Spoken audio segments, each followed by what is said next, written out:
Welcome to the Palm Springs Linguist channel. My name is Andy, and it's so nice to meet you, Tan. Tan, if you could please explain to our audience what it is that you're studying and working on.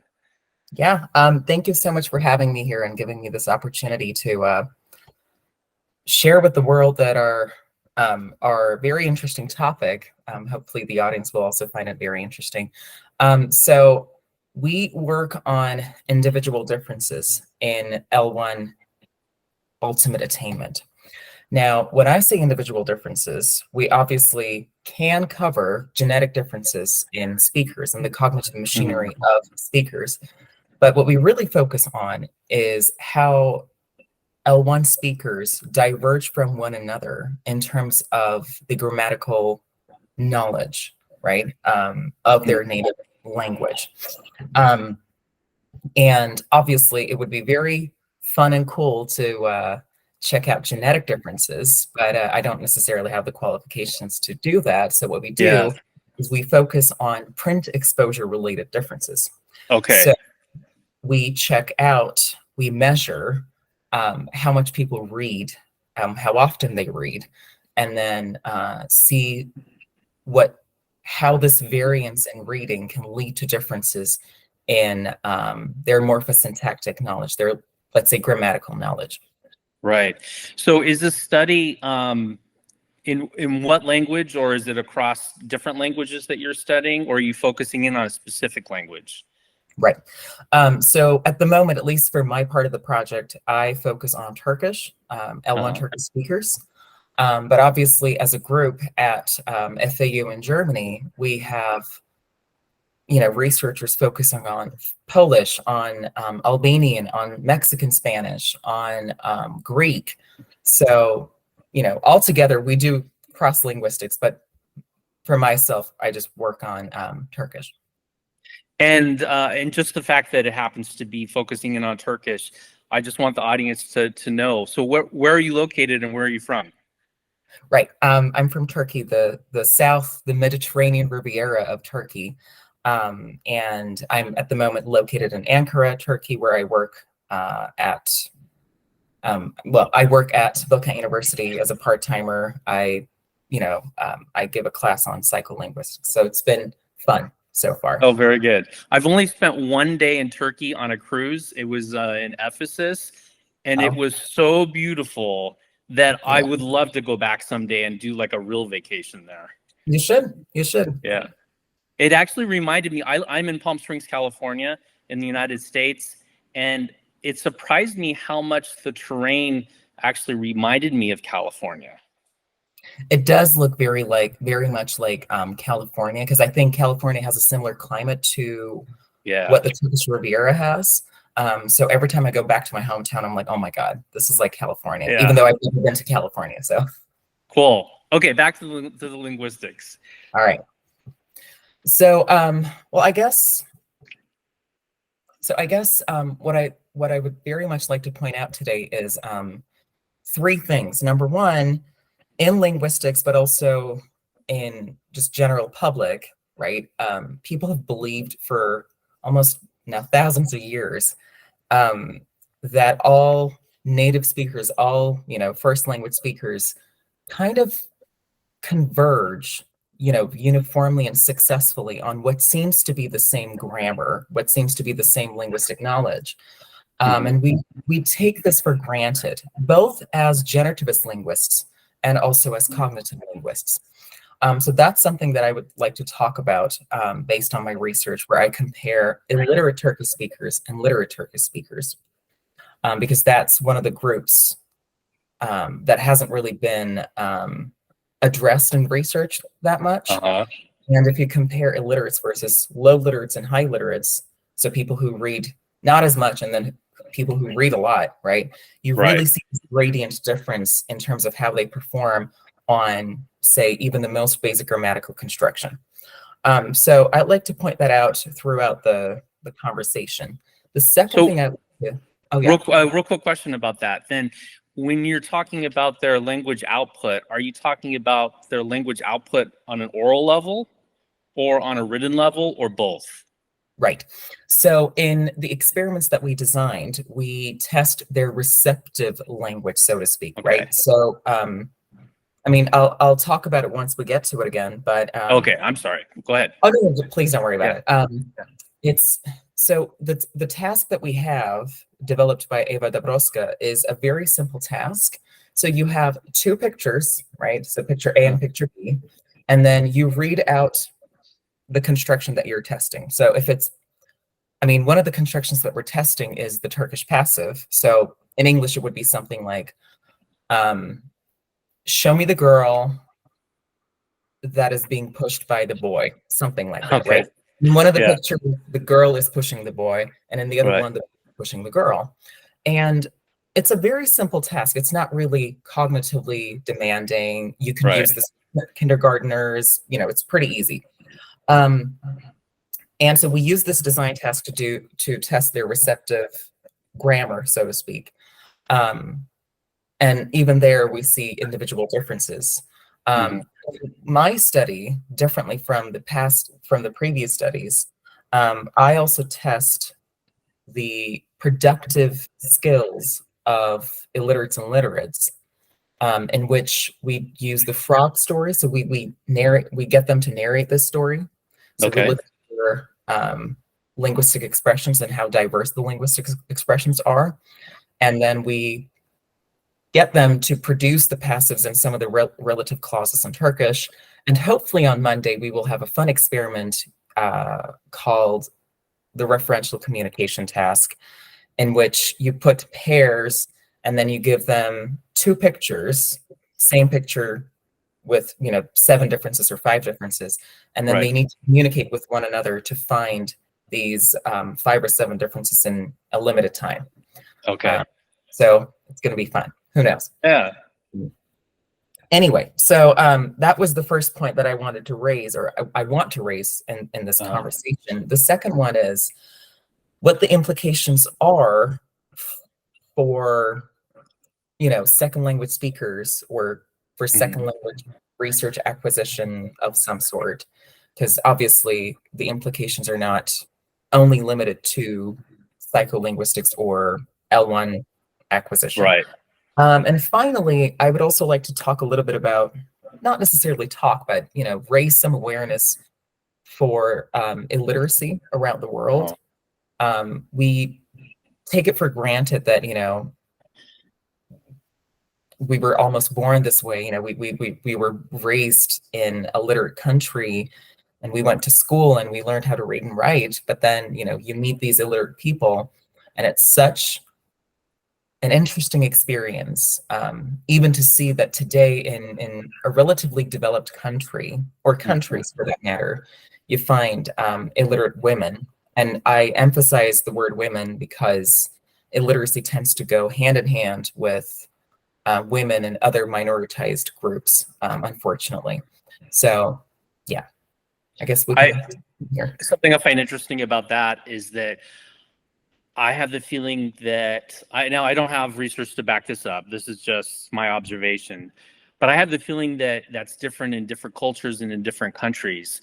I was in education, you know, before I had my YouTube channel, I was in education, and I taught in elementary school, and then I became an administrator. And then I because of my linguistics degree, I went into becoming a school district leader in the area of language development.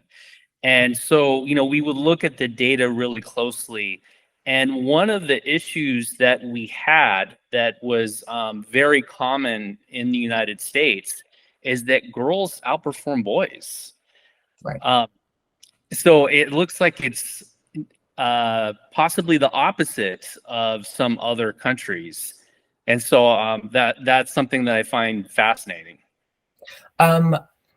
True, and I think I've seen something like that in Turkey too. Whenever I check out the statistics output, the research output of the Ministry of National Education, and I think I was discussing this with a friend of mine a couple of weeks ago, because, you know, you sit down and you think, you know, because of this patriarchal system or whatever, right? Men tend to, you would think that men would tend to outperform women in terms of education, but then I think what ends up happening is that, you know, also in Turkey, but apparently in the US too, I think boys tend to, sometimes they don't really work as hard, and then they're kind of societally perhaps pushed into other, say, less academically stimulating areas in education, perhaps, right? And perhaps that's why, or maybe there is something more cultural going on. I don't know. I'm just a linguist. I'm just well, one of the things that we always had discussions about between boys and girls in the United States in the educational system is just the way that we're teaching them. And you know, of course there's lots of individual differences with each kid, of course, regardless of their sex. But one thing that we had an issue with is just like, you know, movement and the expectation that little kids just literally sit in their seats. And you know, observationally, it seems that girls are better at that.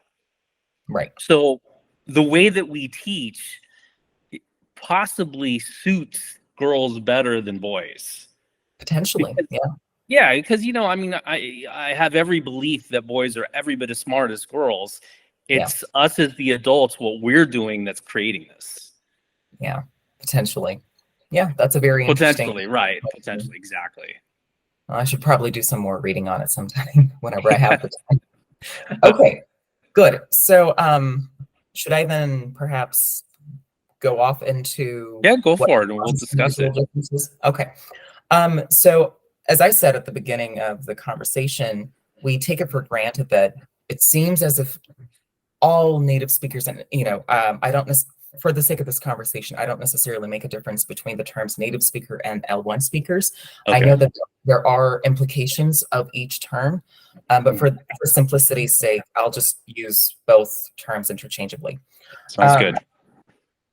So we take it for granted that it seems as if all native speakers kind of converge on what seems to be the same grammar, because, you know, you try to communicate with someone on a daily basis, and you can, by all means, right? I mean, as much as there are individual differences among native speakers, there is also a huge overlap between what you know and what somebody knows in terms of linguistic knowledge. But what happens is, I mean, obviously, among a highly literate group of people, you don't necessarily see these differences, and they don't really show many individual differences. But once you start testing them in an experimental setting, that's when you start to observe and catch these individual differences that then become very important for L2 learning, or for formulating our linguistic theories, and so on and so forth. Yes.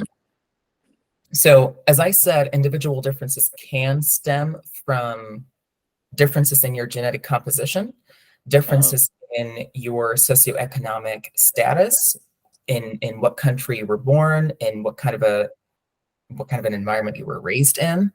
Right. So to give an example for genetic differences, we know that so nonverbal IQ is quite important for L1 learning too. And if I had to summarize what what nonverbal IQ would be, it's basically seeing a pattern and being able to predict what's going to come next. I think that would be the best way to put it. And there are very easy and fast ways of measuring nonverbal IQ. Anyway, so genetic differences can, up to a certain extent, predict your nonverbal IQ abilities. But obviously, socioeconomic status and other environmental factors contribute more to the outcome of your nonverbal IQ abilities. So these differences in nonverbal IQ do predict your individual differences in ultimate L1 attainment. Because in a recent study done by my supervisor in 2018, I think, she found that for grammar, if you didn't read as much, you could still outperform some of the other people, as long as you had above average nonverbal IQ skills, Yeah, right? So again, goes to prove that makes sense. Exactly, because then you can just make it out and say, oh yeah, this is this, this is this. You can make a semantic connection between, say, within the passive sentence, and voila, you know how to answer the question. What's very interesting is it also goes in the opposite direction. That is, if you have below average IQ skills, nonverbal IQ skills, you can still perform just as good, just as well on a grammar task if you read a lot. Mhm. So we're not doomed, right? I mean, there's still hope. That's So good news for my educator hat, because obviously kids come in, at all sorts of different IQs, Yeah. and but ultimately we're trying to reach the same standard for all of them. Like we're trying to find the minimum standard of achievement, basically the same outcome, regardless of where they started. Yeah. So, hearing that is music to my ears as a former educator. I know. So what we really need to be careful about is, I mean, obviously you would know this better than I would, but I believe, as a perhaps as an implication of such research that we've done so far, we probably shouldn't assume that even in high school, right? With high school students, we probably shouldn't assume that L1 speakers understand all the time what they hear on the fly, but rather we need to be more careful, and we need to design our educational material in accordance with the individual differences of these students and potentially the nonverbal IQ skills of these students.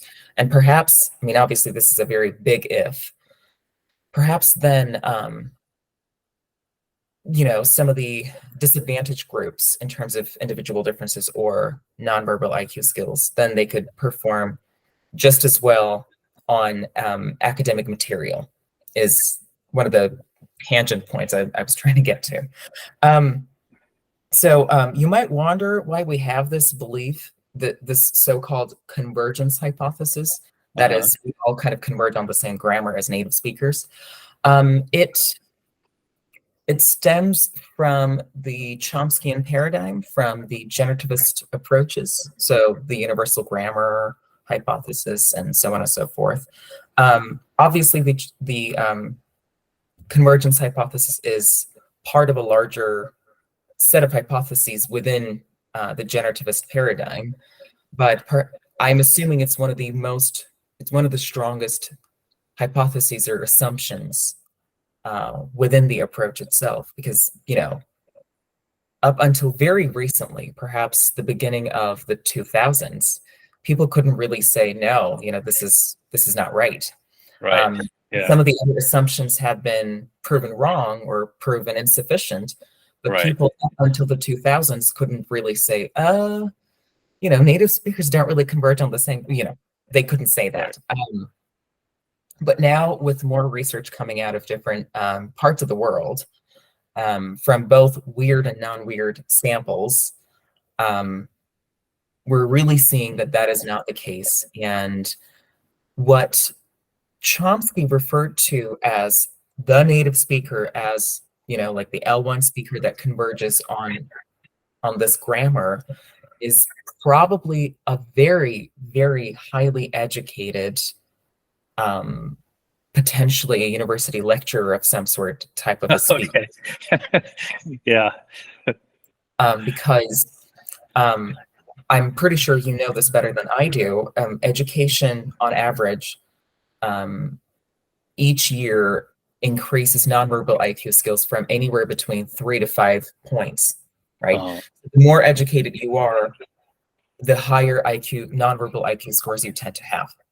Right. And so when you go back to the argument of Chomsky, this convergence hypothesis, obviously this ultimate L1 speaker must be someone who has a BA degree, a master's degree, who reads a lot, and who thinks a lot all the time, and so on and so forth. So that's the reason why. So now I want to come back to how print exposure changes our linguistic knowledge a little bit. But I think yeah. Okay. I'm sorry, I didn't hear you well. Oh, sorry. I thought you had a question. Oh, no, go ahead. So we know from evidence from many research studies that written language is more lexically and grammatically enriched than spoken languages. I mean, obviously this is, we need to take this with a grain of salt, because different genres of written and different genres of spoken language can outperform each other in terms of lexical and grammatical diversity. But from a general perspective, if you wanted to make a huge assumption, then yes, written language tends to contain more language in a short period of time than spoken language would, right? You just get exposed to more language through written language, if that makes sense. Yeah, in elementary school, we always had a push for using academic language with little kids. And one of the primary reasons why was because of that fact that you're talking about, that in general, written language tends to have, more diversity and higher level vocabulary in the lexicon, as well as the grammar is also more complex. In general, of course, it's, generally speaking, that especially because in the district that I worked in, the majority of the students were second language learners. English was not their first language. Yeah. So it was really critical that we speak in a way, get kids used to being able to hear orally at a very high academic level, so that could transfer over into the reading and writing. Yeah, exactly.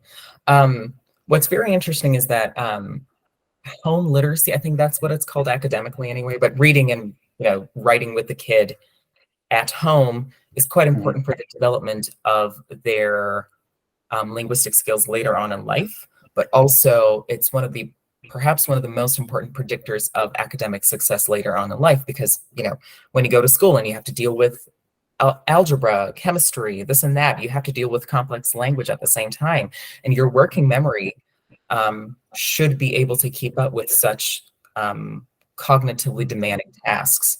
So the more you read, from the looks of it, the more your working memory expands and improves. So, I could go for hours and hours, talking about like how reading improves your mind and how good it is for your brain and so on and so forth, but I'm not going to do that. And a point that we would always make with our parents in the district that I worked in. In the district that I worked in, first of all, the major language, of course, was English, because I'm in California. But Spanish is a very highly used language in that area. And the district that I worked in, the neighborhoods, the majority of the parents, Spanish was their first language. And so we would, point out what you were talking about, that, the reading and writing at home, and just, sitting there reading with your kid and talking with your kid, how important that is. But, having to point out to them, the research shows that it doesn't have to be in the target language. In this case, English was our target language. So, if Spanish is the language that you speak, or Vietnamese or Thai, or, any language at home, do it as much as you can with your child, because it'll help their English. Yeah, exactly. So reading changes your mind. Obviously, learning how to read and write changes your mind, the composition of your brain significantly, like to the point that your brain will try to accommodate reading and writing, and will shift some of the core functioning parts of the brain to the back of the mind, kind of like that kind of reconstruction. But also, like, daily reading helps with your linguistic knowledge in your L1, because frequency matters, right? If you're exposed to more language every day on a more frequent basis, then obviously your linguistic skills will be more. I'm not sure if I should use this word adept, but perhaps that's not the right word. will be more nuanced, perhaps, right? Okay. And reading helps with metalinguistic awareness. It doesn't matter in what language you do it, but from the looks of it, if you do it in your mother language, in your native language, it'll later on in life, it'll translate into more success in learning a second or a third language. Because the more you read, the more you have to deal with semantic and syntactic connections between sentences or within a sentence, so that your brain works, your working memory increases, and then you understand, ing in this part of the sentence means blah blah blah, and then it kind of translates into learning second language or a third language with more success. And that's isn't that part of the reason too, that like obviously it's dependent on what language and what your prior knowledge is, but in general, learning your third language is easier than learning your second language. It is, because with every language you have this accumulated metalinguistic awareness. Right. Obviously there is motivation, there's anxiety. Well, there isn't really anxiety, there's motivation. There is this confidence almost that you're able to speak two languages already. Why can you not do a third one? Right. Yeah, exactly. So that's the reason why print exposure really matters. Now, before I share my screen and show some visualizations, some box plots and correlation, what do you call it, plots, I guess, I would briefly like to talk about illiteracy and then show the box plots. So currently I've been working with illiterate native speakers of Turkish. Okay. So far, we have collected data from 30 people, which, considering the fact that Turkey, I guess you could consider Turkey to be a semi-Western country, semi-educated, semi-democratic, semi-industrialized, right? I mean, it kind of fits in this idea of weird. And to me, it's crazy that in the capital of the country, right? Imagine you're in Washington, D.C., and you are able to get in touch with illiterate people. That is crazy to me. It shows you that there's something lacking, and we need to address this ASAP. So we've collected data from about 30 people so far, and usually, in Spain, for instance, which is an EU country, obviously, there is about 2% illiteracy among women and perhaps 0.1% illiteracy among men. I mean, most countries still have illiteracy, but the percentage is quite small, quite little. In Turkey, according to official statistics, it's about 5%, I think.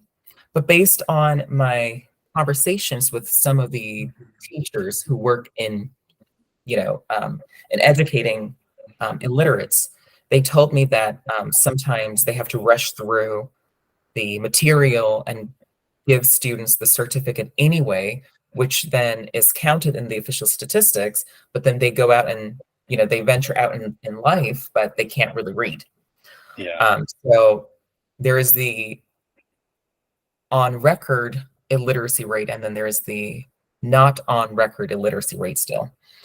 Yeah, I think that sometimes with literacy, we think of it as like you cross the line, when really it's a continuum. It is. It is. So because you figure, every single person can look at the McDonald's sign and say McDonald's. That doesn't mean that they are a good reader necessarily. Exactly. I mean, I think for the sake of this conversation, I should probably make a difference between the term literacy and print exposure, although they are used interchangeably. For this kind of research, we need to make a difference, because when I say illiterate, it means or literate, right? But at least when I say illiterate, it means people who don't know at all how to read and write, or who struggle a lot and who are learning, but they keep forgetting. Literate, on the other hand, would refer to people like yourself or myself who went to school very early on, read, learned how to read and write. But print exposure would then be a continuous variable of some sort, where some people read less and some people read more, kind of. But anyway,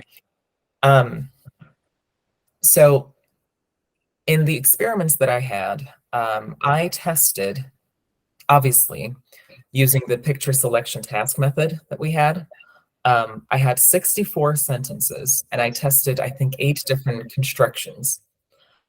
So obviously we have control stimuli, so active sentences. So the boy touched the girl, the nurse kicked the doctor, and so on and so forth. These are very simple sentences, and we would ideally assume that even people who don't read or don't know how to read and write would master, by a certain age. Yeah. And then we tested the passive construction in Turkish. Subject and object relatives. So subject relatives would be something like, I saw the man, or the man that was eating, or something like that, I think. And then an object relative would be something like, I'm thinking, the man that is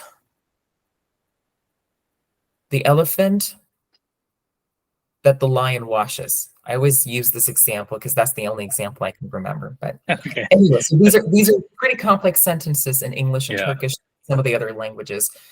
They tend to occur more frequently in written language than in spoken language.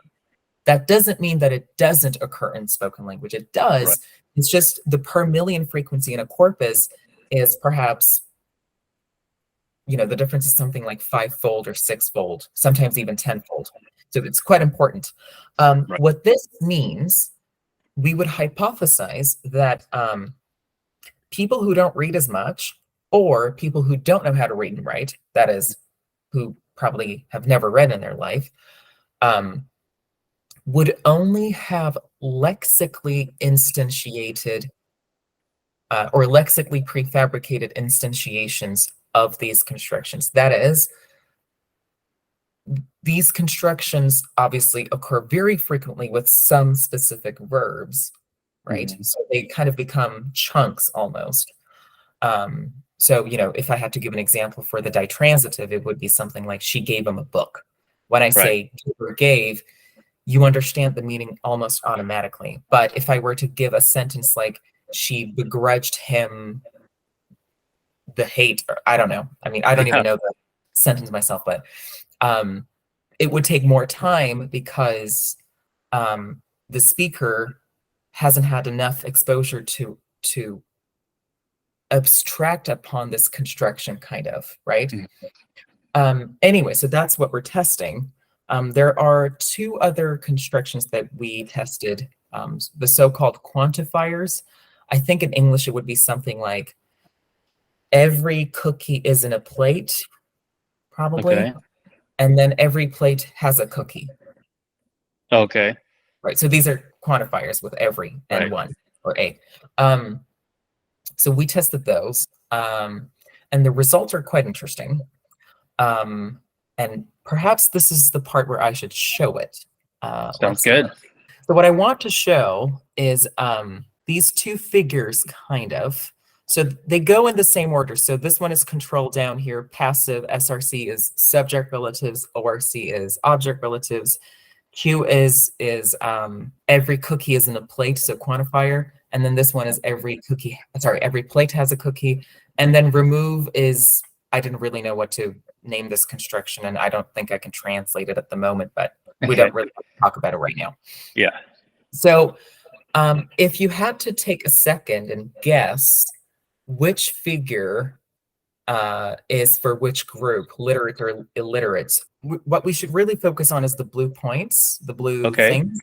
The closer the blue marks are to number 8, the better performance that they had, meaning 8 out of 8 sentences, 8 correct answers out of 8 questions. Okay, then I would assume that this would be the illiterate group.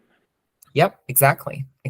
And the reason I say that is because there's a lot of blue dots that are pretty low on the graph. Yes, so this figure, this box plot, is from the results of illiterates. As you can see, even on simple sentences like she touched the boy in the control condition, some people still, not perform that well. I mean, obviously you would assume that they should perform, But then when you look at the results with nonverbal IQ and some of the other predictors, like how long they've been reading for, and then we had a 1-minute word reading task. So we give them a list of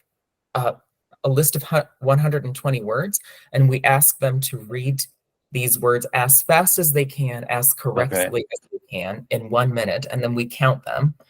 And then we do the same thing with fake words, nonce words, and then we combine the scores of the two, and then we have a composite reading score, which would then kind of give us an okay idea of how able they are to decode reading and how fast they can read, and potentially as a proxy for how much they must have been reading. So a question about this graph then, was this assessment on a written level or was this assessment on an oral level?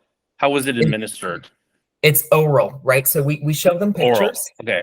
Okay. So I show them a picture, like a paper like this, and here we have the boy pushing the girl. Here we have the girl pushing the boy. Picture A, picture B. And then I hold this and I say, okay, show me the girl that is pushed by the boy. So these are really pretty shocking results then. They are. I mean, once I have a full understanding of it, the fact that this is done on an oral level with pictures, it seems like you would think that literacy. You would think that literacy would have nothing to do with simple syntax. Right, but this is probably one of the assumptions that we still have from the convergence hypothesis, because it does. One thing I need to remind here is the age and the education level of these illiterate participants. So in comparison to the sampled participants in Spain, my group is much younger. On average, I think they're 43 or 44 years old. It's very young. One of the participants was 26 years old. Whereas in Spain, I think the average age was something like 65. So with this, we already kind of cross out the possibility of cognitive deterioration. The other factor that we need to keep in mind is that most of these people have never, and let me repeat this, never stepped inside of a school before. I think on average they have 2 years of education or something like that. And most of these people went to school perhaps to the first grade, to the second grade, and then dropped out afterwards for whatever reason. So you see that even you would consider that passives, or it's been argued for Turkish that passives are one of the core parts of your simple syntax, your simple grammar. Even in passives, you see, a very high number of individual differences. Now, let me show you what it looks like for a literate group. So, what a difference. I know. These people have had at least their BA, right? So they've done their undergrad. Some of them went on to do their master's, PhD, whatever. But we age matched the groups and gender matched the groups. And you see, we have at ceiling performance on almost all of them until quantifiers. We know that quantifiers are more, for some reason, demanding, and they require more nonverbal IQ skills. So reading is not enough on its own. You also need to be able to, you also need to have above average IQ skills, nonverbal IQ skills to perform at ceiling. So this was our control group, obviously, and you can see the differences like day and night. Absolutely. If I had to kind of visualize the number of, or kind of numerize the number of correct and incorrect responses in the illiterate group, we can say, so there's something called the binomial distribution. So if you have 8 sentences, to be called above chance, you would need to have 7 or 8 correct responses for passives, for control sentences, for any of the constructions that we tested. To be at chance, you have to have had 6, so between 2 or 6 correct responses. And to be below chance, you have to have had 1 or 0 correct responses on the test, on the experiment.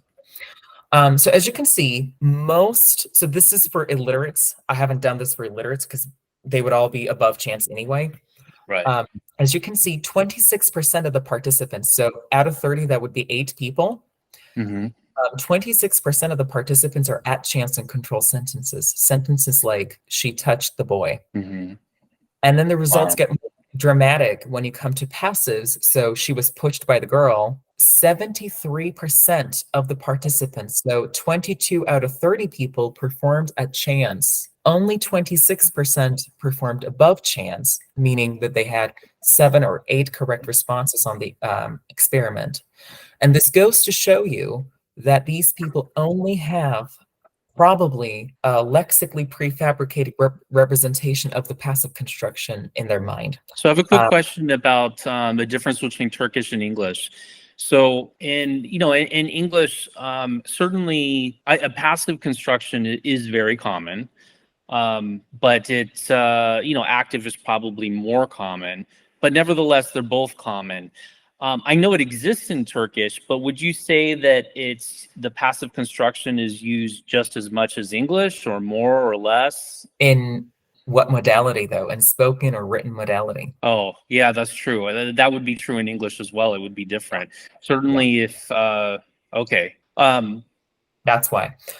So that's the reason why we can kind of suggestively confirm that these people, when they hear, 8 passive sentences, they can only understand anything between 2 to 6 of them. And it goes to show you that if you were to use passive sentences with them all the time, they probably would get lost. Yeah. You can also make the same argument for subject relatives, object relatives, and obviously quantifiers. I mean, you see that the quantifiers are the most problematic parts because they kind of require more nonverbal IQ skills. And remind you, education modulates nonverbal IQ. And because these people haven't really gone to school or haven't had schooling, they probably have, not probably, but they do have below average nonverbal IQ skills. If I had to give you an example, in the test we used to measure nonverbal IQ skills, a person like myself, like yourself, people who've had at least a high school education, out of 36 questions, they would get about 32 to 34, right? So that's the majority for people like ourselves, literate people. Whereas illiterates, at least my group of people, they on average had, I think, 11, which is on par with, according to some of the studies, it's on par with the performance of a 4.5-year-old child in the 25th percentile. That means their nonverbal IQ skills are equal to the nonverbal IQ skills of a below average performing 4.5-year-old child. And it goes to show you that, education is very important. Also reading too. Education here is a better predictor. What this really reminds me of is these results are so dramatic about illiteracy and how it affects your oral language. Yeah. I always thought of education as a matter of social justice and literacy a matter of social justice. And wow, does this point that out? Yeah. So it is definitely very strongly and tightly connected to social justice. I mean, now as a tangent project, I'm hoping that we'll be applying for an Erasmus Plus grant in the upcoming months so that we can vocalize the experiences and the stories of these women and share it with the world for a number of different reasons, obviously for linguistic and non-linguistic reasons. And they share their stories with me. And unfortunately, the most common theme as to why they were never educated is patriarchy. They always point out that, like our fathers didn't want us to go to school because girls just wouldn't go to school. Or, they couldn't go to school because they were super poor. But then later on in life, they got married and now their husbands or their brothers don't want them to to go to these education centers or literacy centers. And some of them unfortunately get beaten up, right? I mean, I've seen this myself before, and it's not just specific to Turkey, it also happened in Spain as well. So it's just very sad. So I'm hoping as part of this project, I don't only want to do linguistics, but I want to do more. So hopefully I'll be sharing some updates on Twitter in the upcoming months. And the last thing I want to discuss is the implications of this research for second language speakers. Yes. Now, I mean, you know, this is very relevant for everyone, like myself. So whenever we learn a second language, we tend to have this anxiety. Oh my God, like I need to speak this language like a native speaker, this and that. But then the question is, after seeing all of these studies, who is the native speaker? Yeah. Is there really a native speaker? Right, because clearly the illiterates are native speakers. They're in that category. Yep. But yet that's, you know, obviously not looking at the results that your study has provided. Clearly, that's not our goal when we're trying to learn a second language. No. So I've been working on this one article. Hopefully it'll come out later this year, where I discuss the results of such individual differences for the term native speaker in second language research and education, or learning for that matter. The term native speaker is so, what's the word? So, well, I want to say, first of all, disgusting, right? The societal implications of it. It's problematic. And problematic for all sorts of reasons. But obviously, it, first of all, divides people up. I mean, you know, it creates this separation between literate and illiterate speakers. Two, obviously, with that, you have to look into the social justice side of things. That is, you know, not every people have the same access, the same level of access to education or to different things that modulate your linguistic experience. That is, you can still be, you know, one of the privileged groups, you can still come from one of the privileged groups, but if you have low SES, if you don't have any money, how are you supposed to go and buy books? How are you supposed to like read digital print material and then expect to modulate your linguistic experience, right? So then once again, we come back to the same question. Who is this native speaker? Because even some highly literate people who read a lot, they can also have low or below average nonverbal IQ skills. Because from the look of it, to be able to fit into the standard of native speaker set by Chomsky, the Chomskyan paradigm, to become this ultimate native speaker, you have to have above average nonverbal IQ and you have to have above average reading exposure. Yes. And that already like eliminates so many people, so many native speakers, and then we're just left with, I don't know, maybe 1 million people who kind of fit into this category. I mean, it's almost like bringing it into like this elite group. Exactly. That's exclusionary, really. Yeah, exactly. That is, you know, these people also kind of police how the language should work, how the policy should be designed, and so on and so forth. So the you know, this question is something that we really need to be aware of and we really need to be critical of. So when you start learning a second language, just, you know, ask yourself, do I really want to be this type of native speaker or that type of native speaker, or is there really a native speaker that I should strive for? Funny enough, I mean, I didn't really show that today, but some of the studies that my my supervisor has done shows that sometimes L2 speakers can outperform L1 speakers with low print exposure. And say that one more time. L2 speakers can sometimes outperform L1 speakers if they have a lot of print exposure. Is that what you said? With not a lot of print exposure. So with not a lot. Okay. Yeah. So imagine a group of native speakers that don't read as much, but then you have these L2 speakers who obviously have been reading for a while. Yeah. They can outperform L1 speakers that don't read as much. So that completely aligns with the results in our school district with the kids in the school district that I worked in. Yeah. Because, you had about 25% of our students were English only students. So, they were native speakers of English. And then about 75% of the students, they were second language learners. So their first language was not English. Chances are it was Spanish. Statistically, it was Spanish, but it included other languages as well. And as soon as, in the beginning of teaching the kids, that usually the English only kids would outperform the second language learners until the second language learners had enough time to acquire English. And then once they acquired English, then they outperformed the English only kids. Right. Exactly. So in the long term, it was a huge advantage. Right. I mean, obviously, in that case, we would need to be careful about the effects of bilingualism, and perhaps if they read at home in their first language, that also plays a lot into it, right? Right. There's a lot of factors.